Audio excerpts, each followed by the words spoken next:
A very good morning to all of you, class 12th. So today we are going to start our next topic, which is meaning and definition of environmental education. So the education imparted through environment about environment and for the promotion of environment is environmental education. जो भी education दी जाती है environment के बारे में and for the environment and about the environment उसके लिए दी जाती है, उसे हम क्या कहते हैं? That is called environmental education. As a matter of fact, environmental education is that education given to the people of this universe whereby they learn the environmental problems and find out their solutions and at the same time prevent the calamities which may occur in future. अगर हम यहाँ पे environmental education की बात करें तो environmental education एक ऐसी एजुकेशन है जो यूनिवर्स में लोगों को दी जाती है, किस लिए? जिससे कि वो उसके एजुकेशनल मतलब एनवायरमेंटल प्रॉब्लम्स के बारे में जान सकें, उसके बारे में पढ़ सकें और उसका सोल्यूशन निकाल सकें. ठीक है, उनके प्रॉब्लम्स को समझ सकें और उनका सोल्यूशन निकाल सकें और जो भी कैलेमिटी आने वाली होती है उससे हम क्या कर सकें? प्रिवेंट कर सकें. Thus, environmental education is not an ordinary education. एक ordinary education नहीं है. This is education aiming at preservation of environment. Characteristics of environmental education. Let's have a look on the main characteristics of environmental education. Environmental education is given through environment. Environmental education जो है वो environment के through दी जाती है. Environmental education provides information about environment. Environment के बारे में information देती है.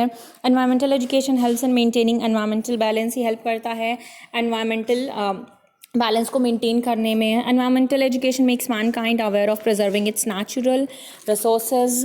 Environmental education helps in making the environment beautiful. ये हेल्प करता है एनवायरनमेंट को ब्यूटीफुल बनाने में. Environmental education teachers how to carefully exploit natural resources.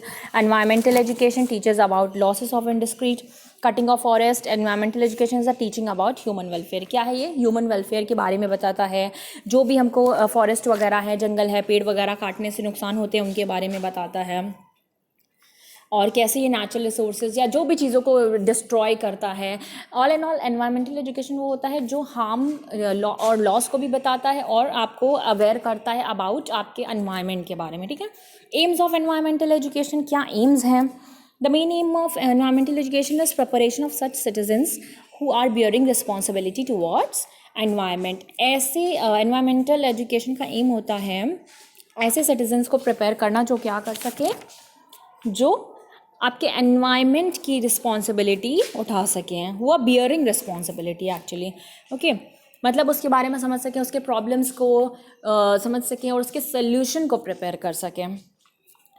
Now let's have a look on the points. Awareness, helping people and groups of people in the development of awareness towards environment. इसका first M क्या है? Awareness होना चाहिए. ठीक है, यानी दूसरों का हेल्प करो, लोग and groups of people in the development of awareness towards environment. Number 2, knowledge. Developing knowledge about environment and related problems in the people and groups of people. हर जगह people and groups of people, यानी कि लोगों को इसलिए prepare करना, मतलब aware होना चाहिए, हेल्प करना चाहिए, उनको इसका नॉलेज डेवलप करना चाहिए. Attitude, developing social values, feeling of love, sense of protection towards environment. Environment के लिए सोशल वैल्यू को आप अपने अंदर डेवलप करिए, फीलिंग को लाइए, सेंस ऑफ प्रोटेक्शन होना चाहिए कि आपको अपने एनवायरनमेंट को क्या करना है? प्रोटेक्ट करना है. Number 4, skills. Developing skills to solve environmental problem in the people and groups of people.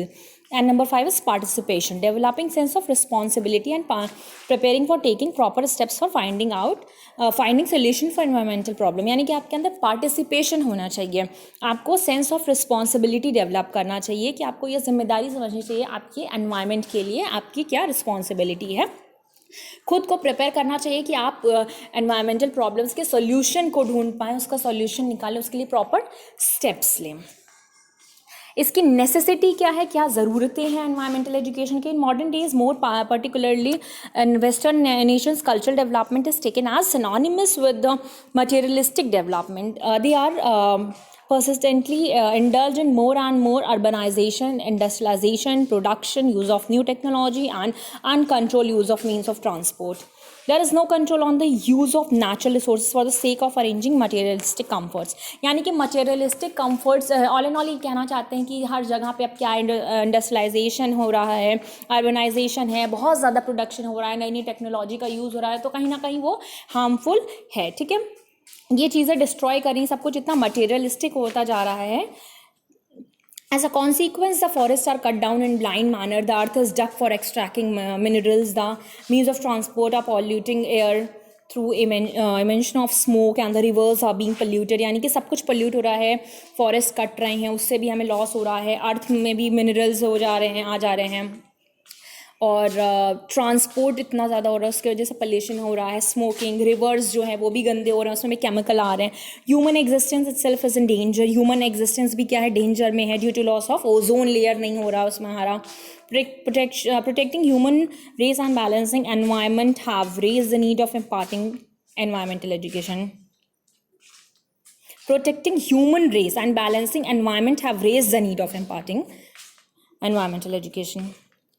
So thus, this is also essential for providing information following facts, creating awareness that natural resources are in limited quantity, hence they must be judiciously used. Imparting information about controlling pollution, imparting knowledge of imbalance in nature. देखिए आपको इसके लिए क्या क्या करना होगा, awareness को create करना होगा, इन्फॉर्मेशन को फैलाना होगा जिससे कि हम पोल्यूशन को कंट्रोल कर पाएँ, नॉलेज को बांटना होगा, ज़्यादा से ज़्यादा आपको फैलाना होगा, जो जिसकी वजह से क्या हो रहा है, नेचर में इम्बैलेंस हो रहा है. So these are the important points. I hope you can understand about all the points easily. So that's all for today. Thank you so much.